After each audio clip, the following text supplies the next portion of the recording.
We are reading from the Gospel of Sri Ramakrishna. This will be our 10th class on this holy book.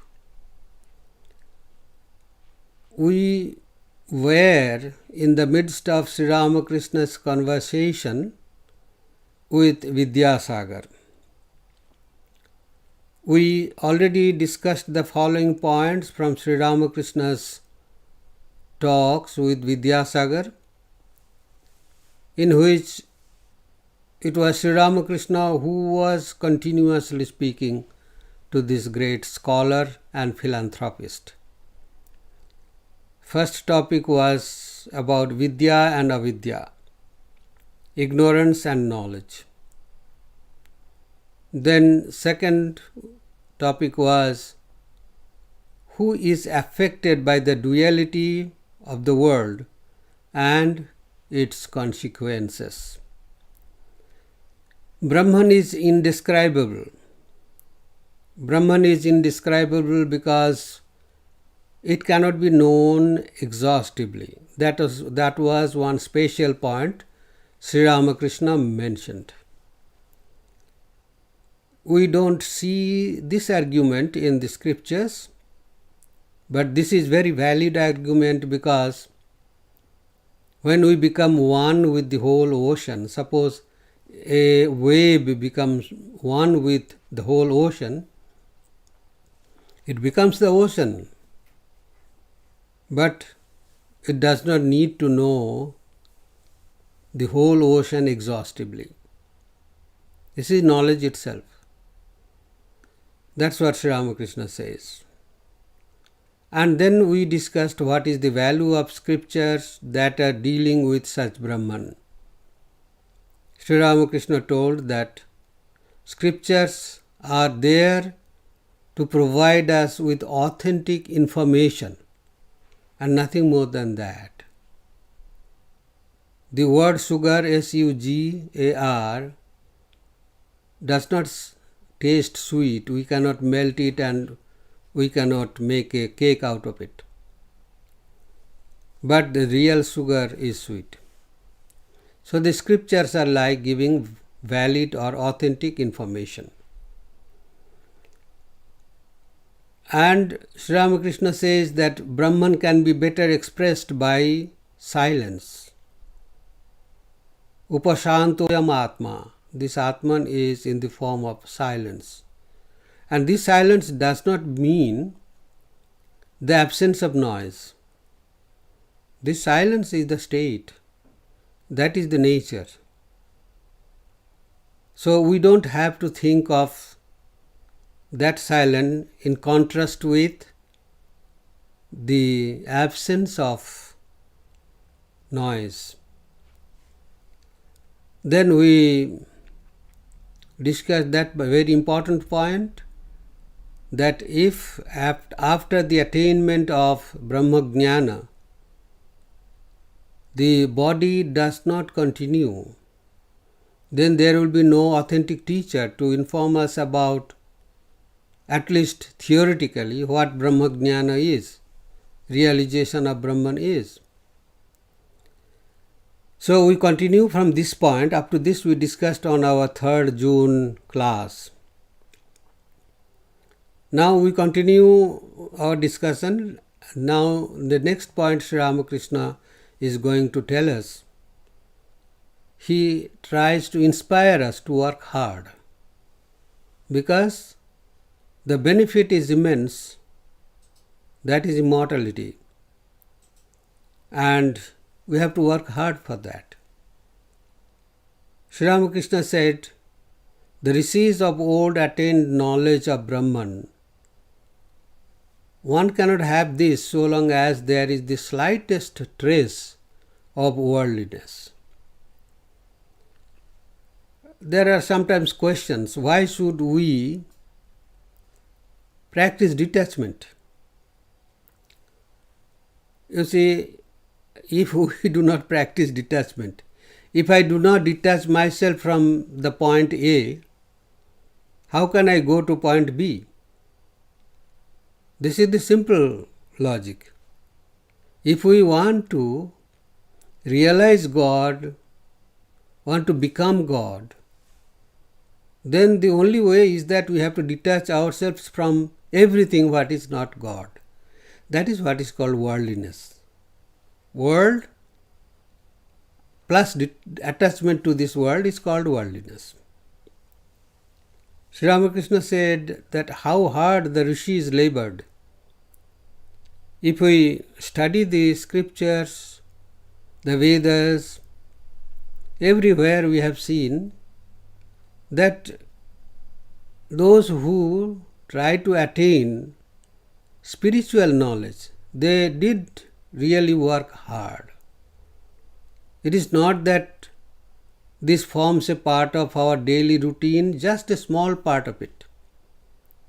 Most of the time we are busy with worldly things and just spend a little time for spiritual practices. That does not help because the habit is grown too much being attached with the world. To detach ourselves from that habit at least, we have to practice counter habit, and that is prayer, meditation, worship in respect of God, concerning God. Sri Ramakrishna said that early in the morning the rishis would go away from the hermitage and would spend the whole day in solitude in meditation on Brahman. At night they would come back to the hermitage and eat a little fruit or roots like that. They kept their minds aloof from the object of sight, hearing, touch and other things of worldly nature. Only thus did they realize Brahman as their own inner consciousness. Sri Ramakrishna is warning us because he said, but in the Kali Yuga, man being totally dependent on food for life cannot altogether shake off the idea that he is the body. That is difficult because we are constantly attached to the body. All our endeavor, transactions in this world, they happen because of our body. Therefore, it is not that easy to get rid of this idea that we are the body. In this state of mind, it is not proper to say, I am Brahman. Whereas I know from all practical points of view that I am the body. That is my introduction to everyone in this world. Sri Ramakrishna said, when a man does all sorts of worldly things, he should not say, I am Brahman. Those who cannot give up attachment to worldly things and who find no means to shake off the feeling of I should rather cherish the idea, I am God's servant. I am His devotee. One can also realize God by following the path of devotion. So Sri Ramakrishna is prescribing the most suitable path that is most suitable for us who are deep in the experiences and transactions in this world. Then the conversation shifted to a very philosophical content. Sri Ramakrishna talks about Vijnani. We know Jnani means the man of knowledge, a person who has realized God. But Sri Ramakrishna uses a nice word, Vijnani. Vijnani means Jnani who has still some speciality or special knowledge. Sri Ramakrishna said the Jnani gives us his identification with worldly things, differentiating not this, not this. Because even if the scriptures say Even if we have read in the scriptures and our gurus have told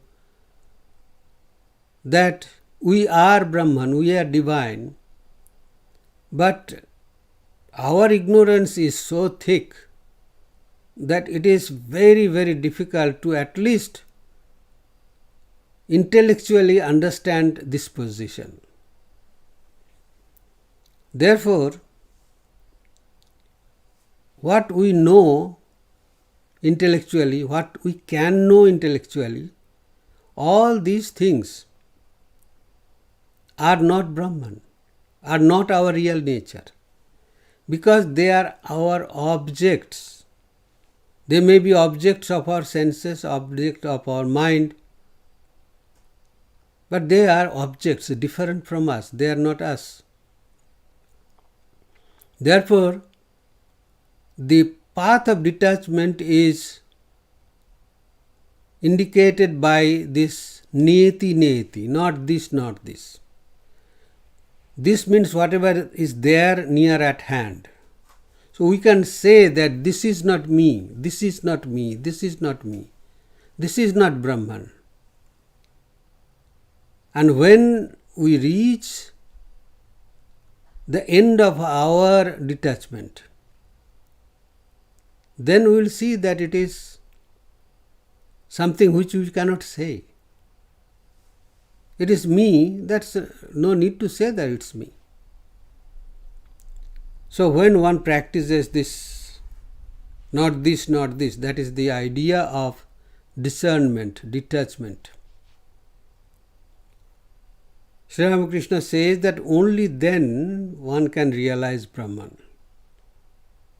Then he gave a nice example, and that has got great significance with this idea of Vijnani, a spatially realized soul.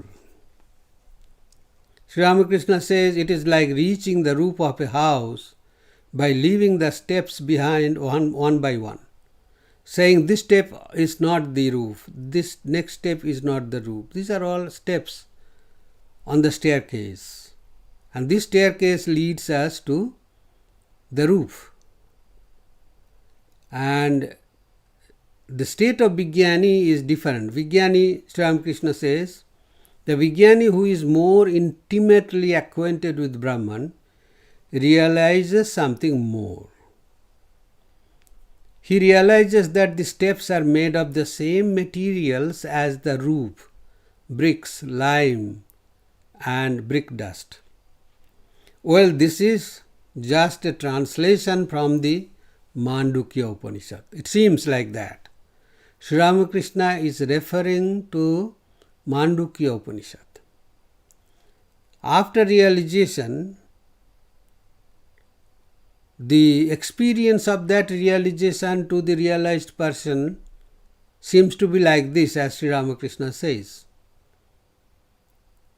In the Mandukya Upanishad, while discussing the relation between name, form and the material by which this name and form have got validity, while discussing that, we gave the example of gold and ornaments made of gold. We talked about three ornaments: bangle, necklace and the ring, all made of gold. So all golden things, they have name, they have form. So when I am referring to my necklace, I say this is my necklace. I never say this is my gold, because it has its name, form and utility. These three things are different from the name, form and utility of the ring, of the bangle. But they are nothing but the same gold. So this is seeing Brahman everywhere, that is Sarvam Khalu Idam Brahman.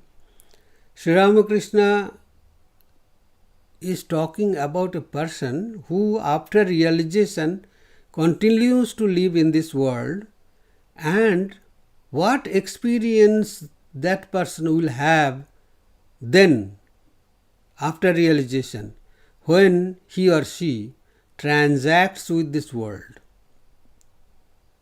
have transactions with everything in this world, with what type of attitude?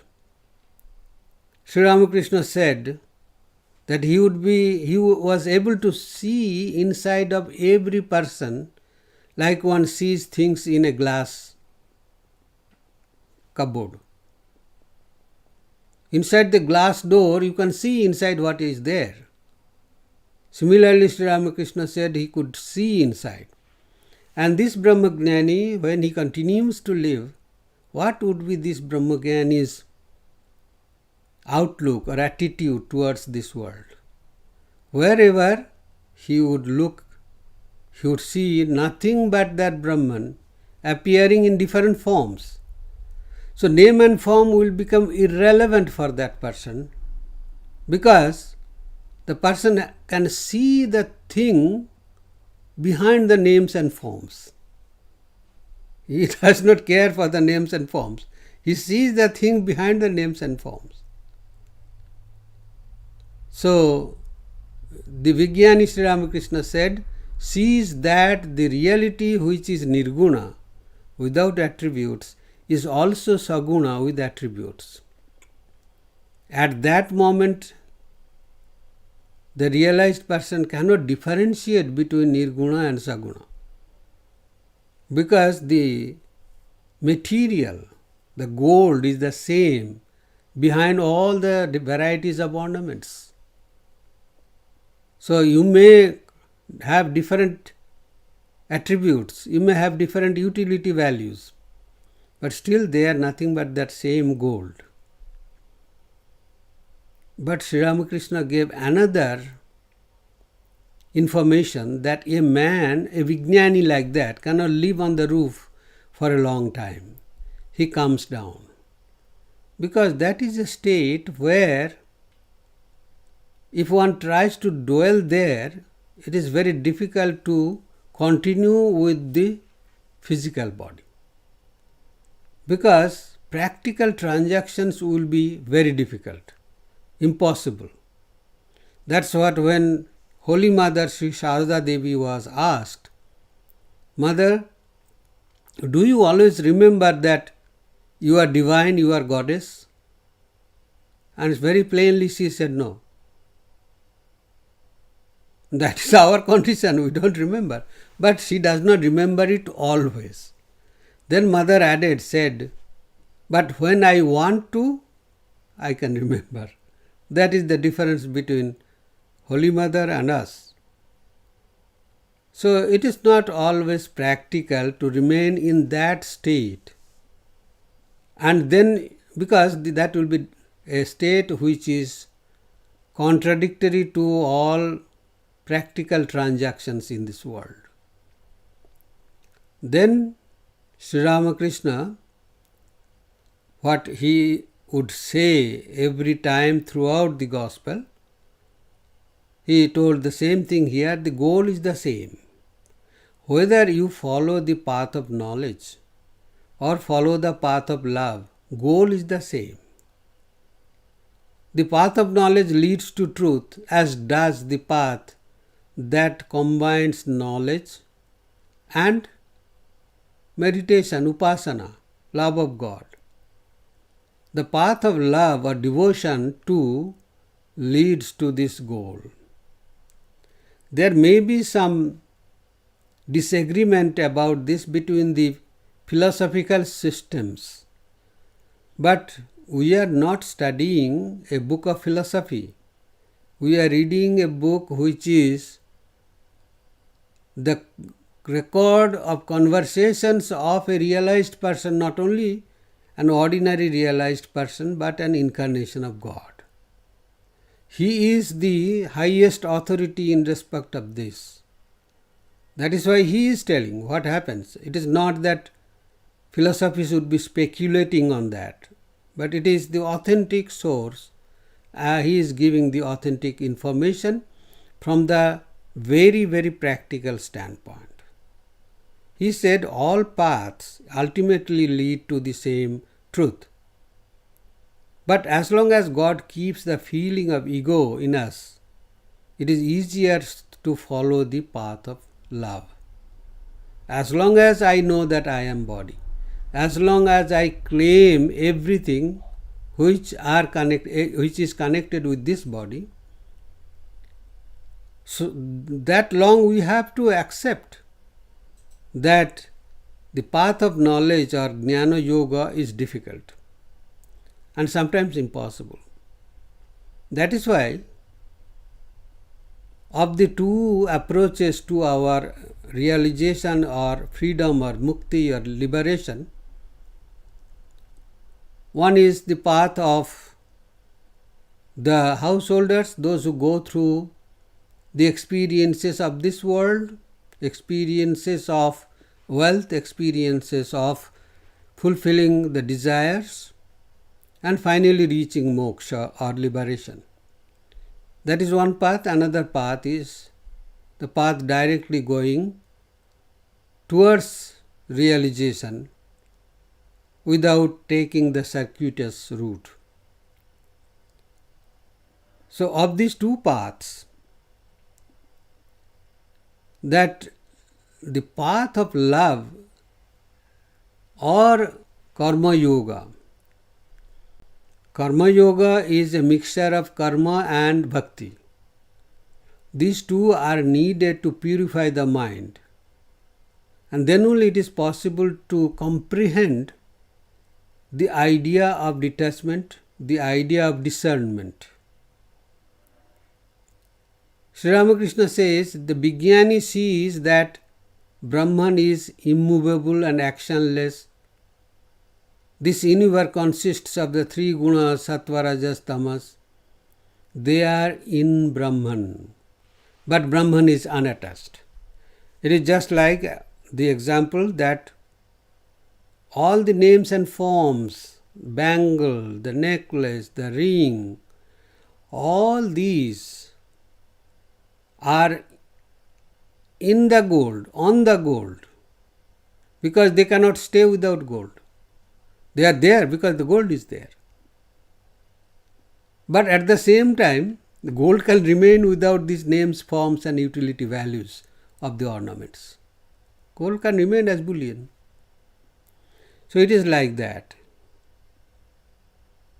All these gunas, they are in Brahman, because that is the foundation on which the relative experiences have validity. Then Sri Ramakrishna said that the Vijnani further sees that what is Brahman is the Bhagavan or personal God. This is the philosophical position even of the non-dualists. They too talk about Ishvara or a creator God. And he is called Bhagavan. Sri Ramakrishna uses this word Bhagavan. Bhagavan means the, in simple word, personal God. But there is a meaning behind this word Bhagavan.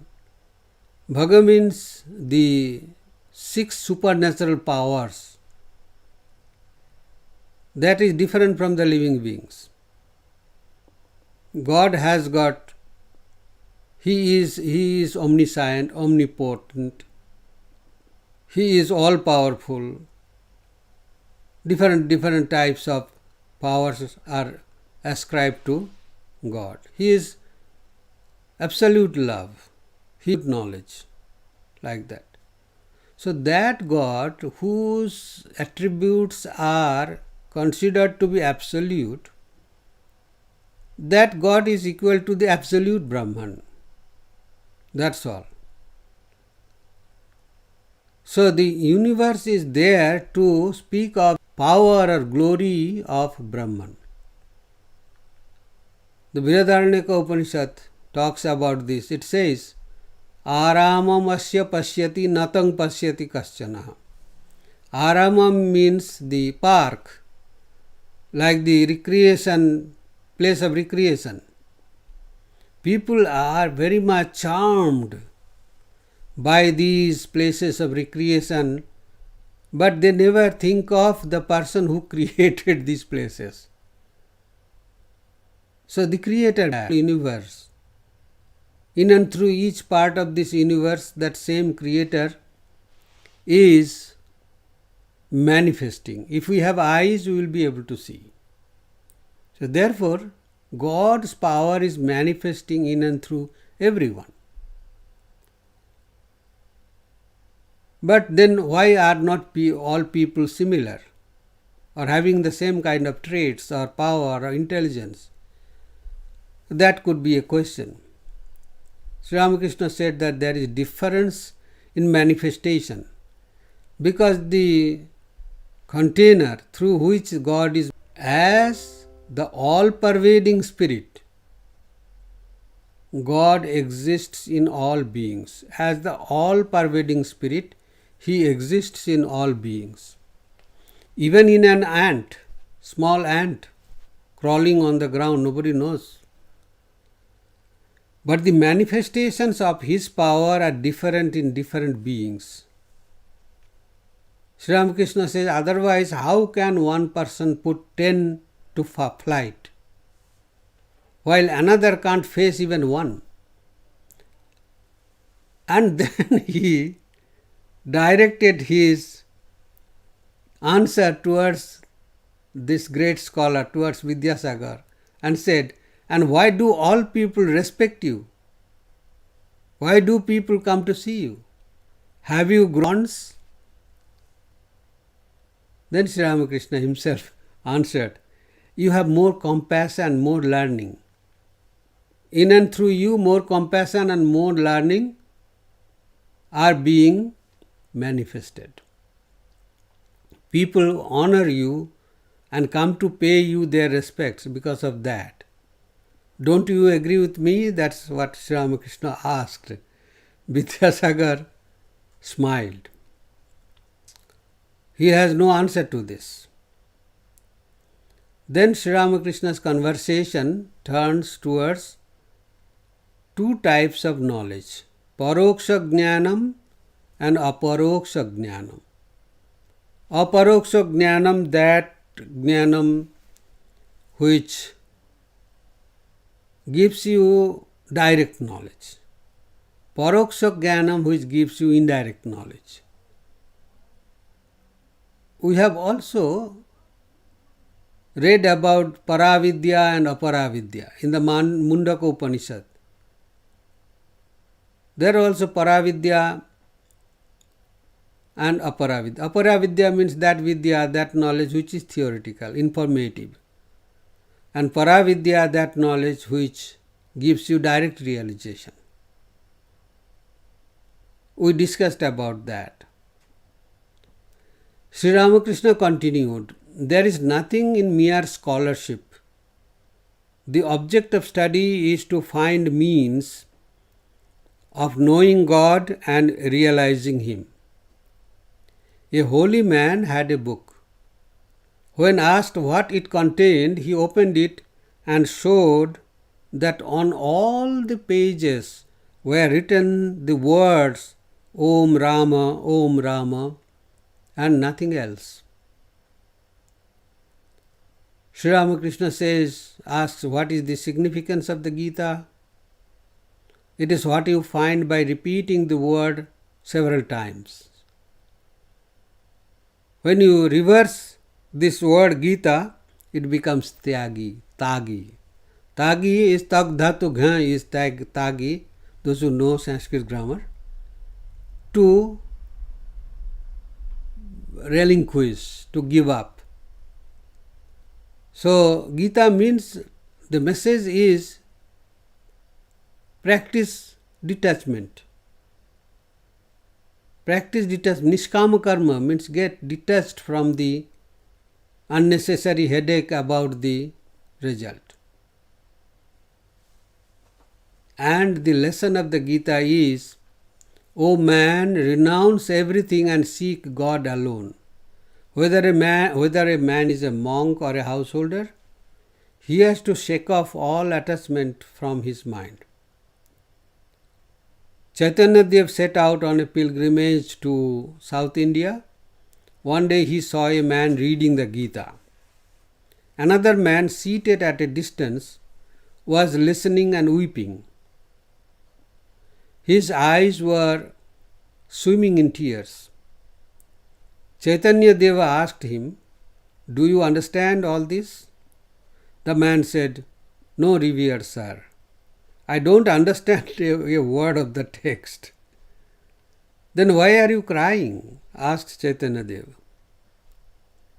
The devotee said, "I see Arjuna's chariot before me. I see Sri Krishna and Arjuna seated in front of it, talking. I see this and I weep." So the reading of the scripture brings about this experience. And then the person gets a great transformation from within. Then Sri Ramakrishna himself asked a question. Why does a Vijnani, a man of realization, special realization, keep an attitude of love towards God? The answer is that I consciousness persists. Sri Ramakrishna said, it disappears in the state of samadhi, no doubt, but it comes back. In the case of ordinary people, the I never disappears. You may cut down the Aswatha tree, a kind of peepal tree, but the next day sprouts shoot up. It is like that. Why does it happen? A realized person comes back from that realization. In non-dual Vedanta, particularly the philosophical part of it, they have great discussion on this particular subject.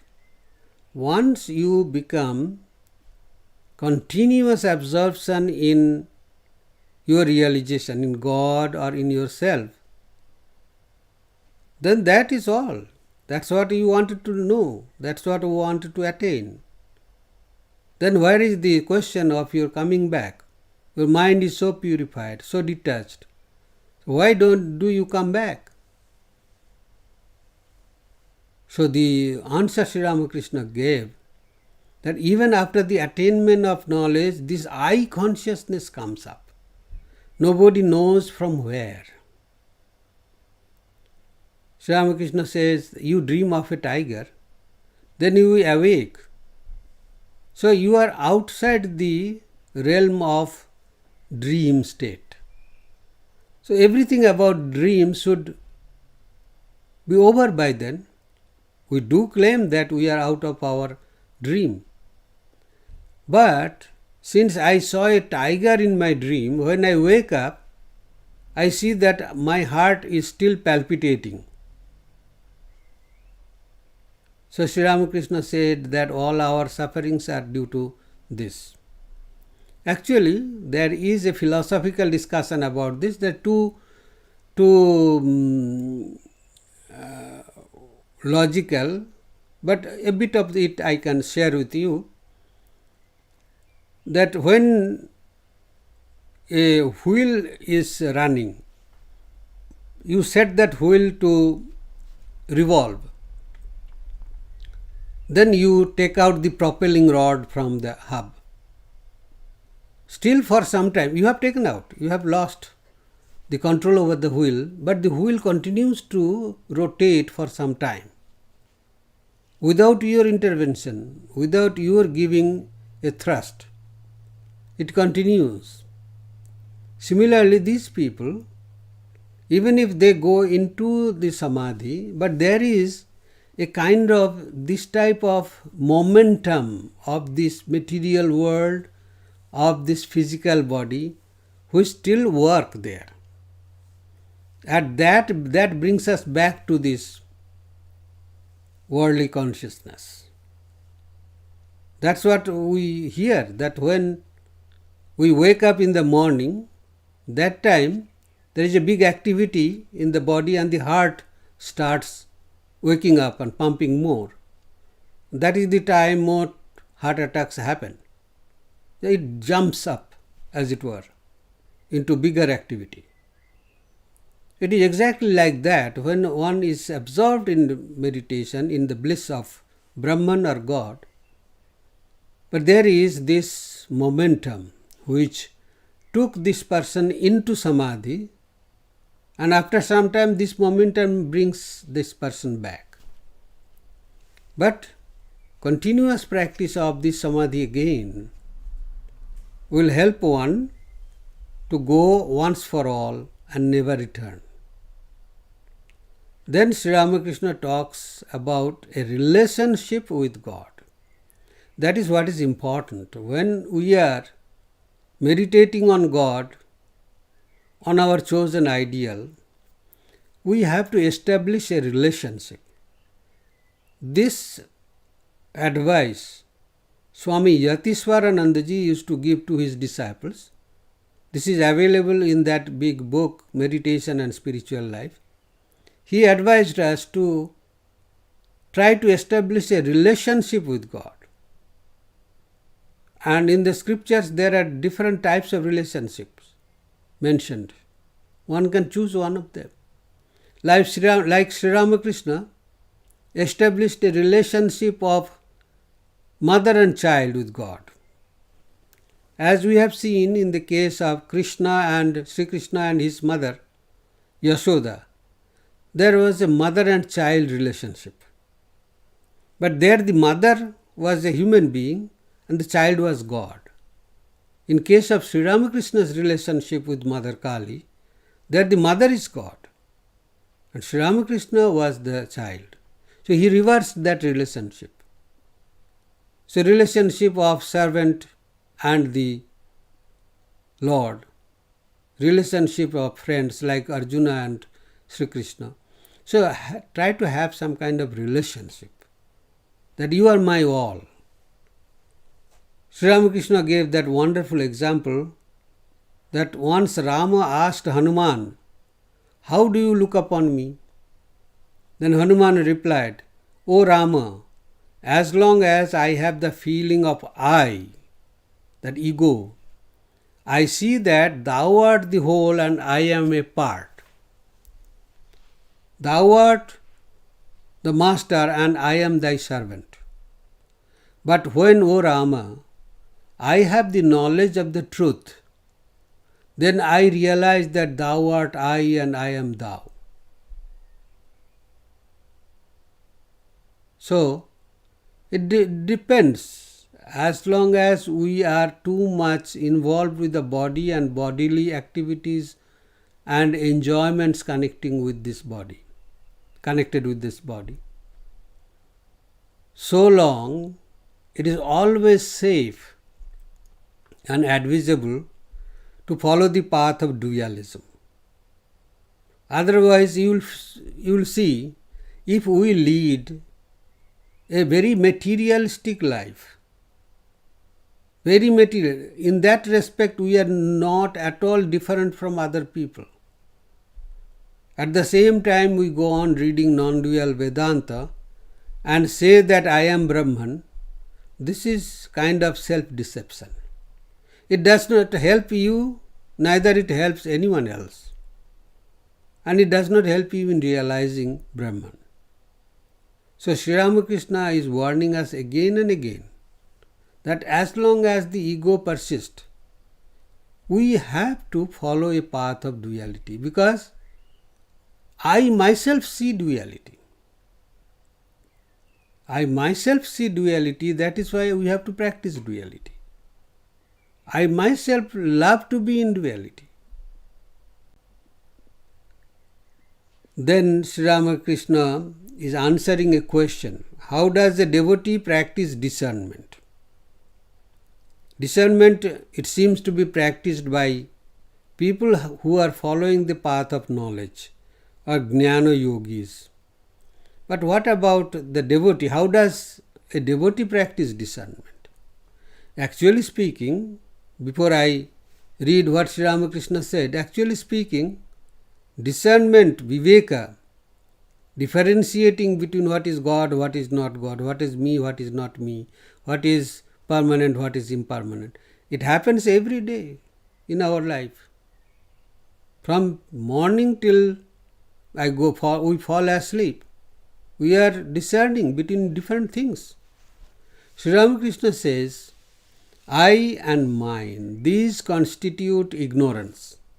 My house, my wealth, my learning, my possessions. The attitude that prompts one to say such things comes of ignorance. On the contrary, the attitude born of knowledge is, O God, Thou art the Master, and all these things belong to Thee. The house, the family, children, friends are all Thine. Then Sri Ramakrishna advised us something more. One should constantly remember that death is the reality for this worldly life and body. Nothing will survive this death. We are born into this world to perform certain duties, like the people who come from the countryside to the cities on business. If a visitor goes to a rich man's garden, the superintendent says to him, this is our garden, this is our lake, and so forth. But if the superintendent is dismissed for some misdeed, he can't carry away even his small chest. He has to leave. Everything remains behind. It is exactly like that. We have to do everything in this world knowing that we do not belong to this world and this world is not permanent.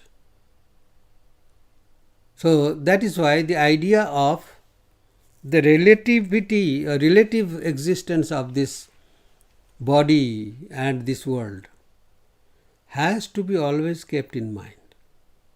Nothing is permanent. Then Sri Ramakrishna spoke of that very famous thing which he used many times, that the ownership and the redeemership, these two things belong to God. The whole universe is created by God and He is the Savior. These two things we should keep in mind. Sri Ramakrishna says, God laughs on two occasions when we behave like stupid people. He laughs when the physician says to the patient's parents, don't be afraid, I shall certainly cure the child. God laughs, saying to himself, who is the Savior? This man is forgetting that God is the Savior. So God laughs. And He laughs again when two brothers divide their land with a string, saying to each other, this side is mine and that side is yours. He laughs and says to himself, God laughs and says to himself, the whole universe belongs to me, but these fools say they own this portion, that portion. Owners. You have not created them. How do you become owners? Maybe at the best you become tenants, not the owners. So, these are things which we should try to analyze. And then the idea, the false idea that this world has permanent value, that will go away. And this is what is called discernment.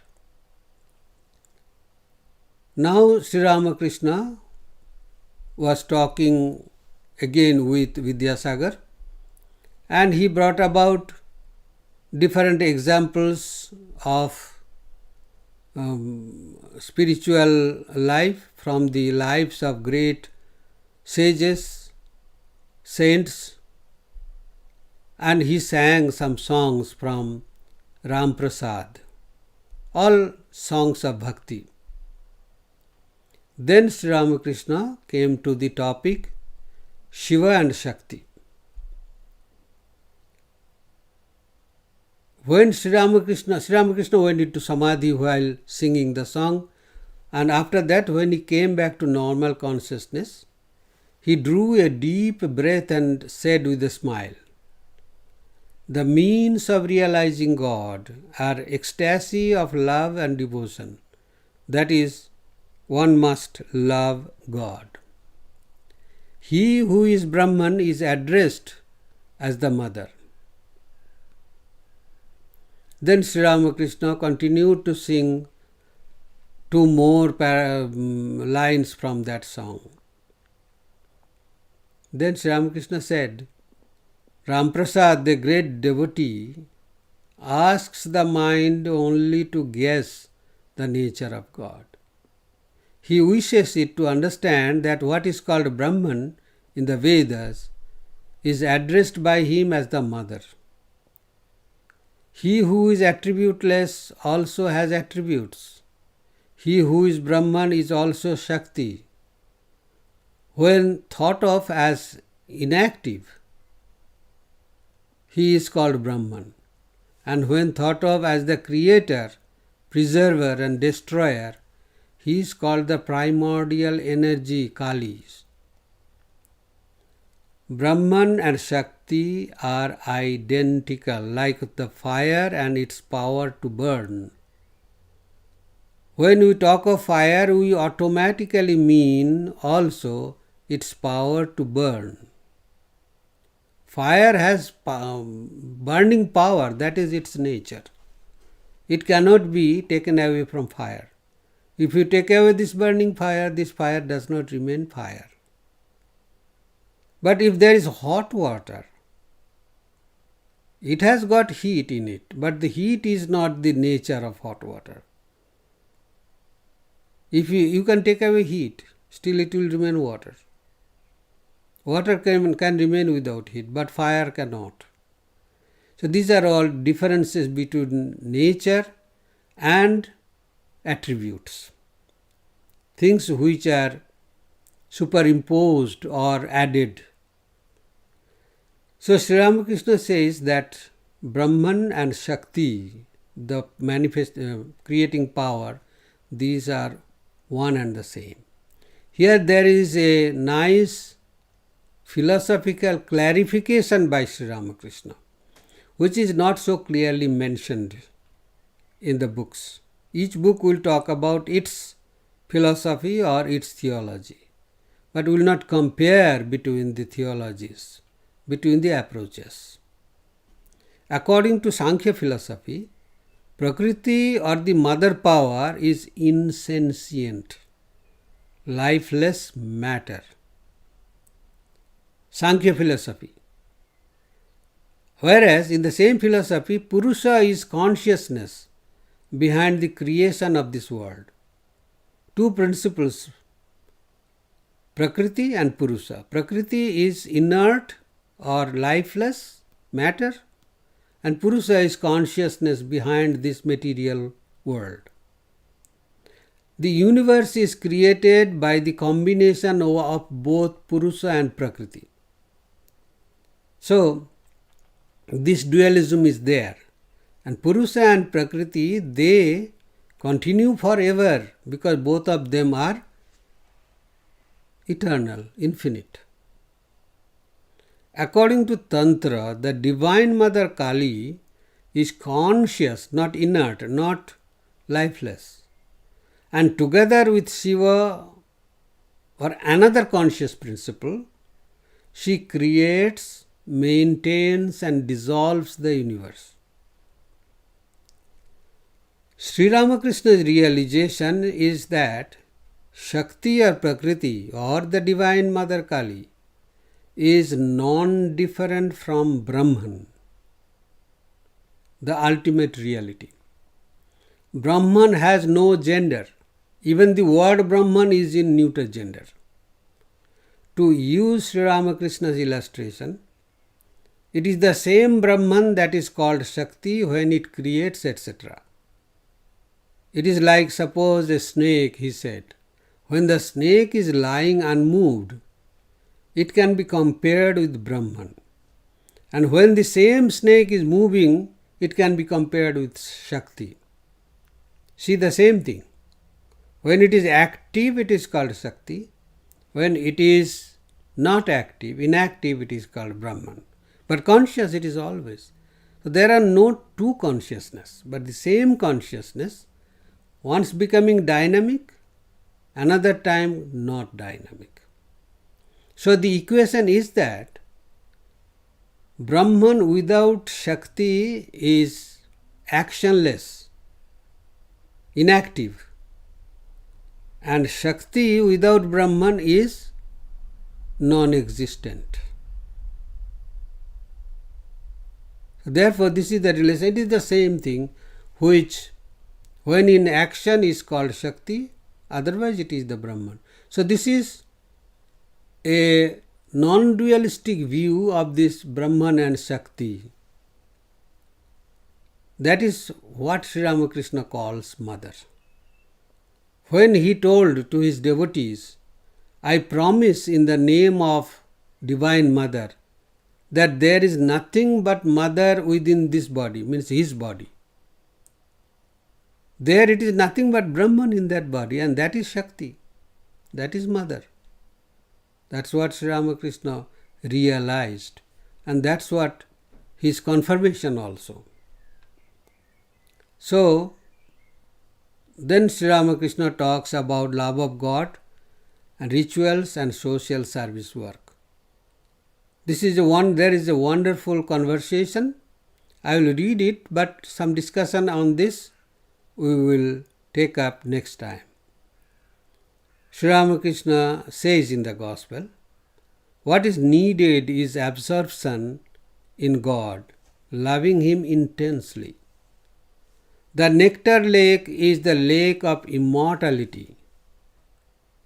A man sinking in it does not die but becomes immortal. Some people believe that by thinking God too much, people will get deranged. But that is not true. God is the lake of nectar, consciousness, immortal. So thinking of God, people don't become mad. They become more conscious. More awareness comes in them. Then Sri Ramakrishna says, of little use are worship, oblations and sacrifice. If a man comes to love God, he need not trouble himself much about these activities. One needs a fan only as long as there is no breeze. The fan may be laid aside if the southern breeze blows. Then what need is there of a fan? Then to Vidyasagar he said, the activities that you are engaged in are good. The philanthropic activities that Vidyasagar was doing and he was famous for.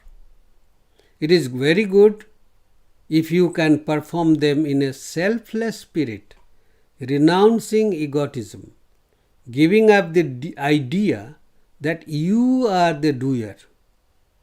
Through such action, one develops love and dedication to God and ultimately realizes Him. We will stop here tonight. This is a very, very wonderful and very significant topic Sri Ramakrishna is discussing with Vidyasagar. Vidyasagar was such a great scholar, renowned scholar of the scriptures, and he was a great philanthropist. To him, Sri Ramakrishna is first broaching his idea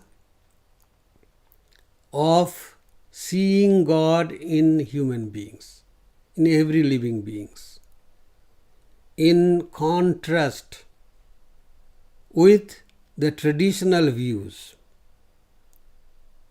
Therefore, it is very interesting that Vidyasagar had the acumen to appreciate Sri Ramakrishna's ideas.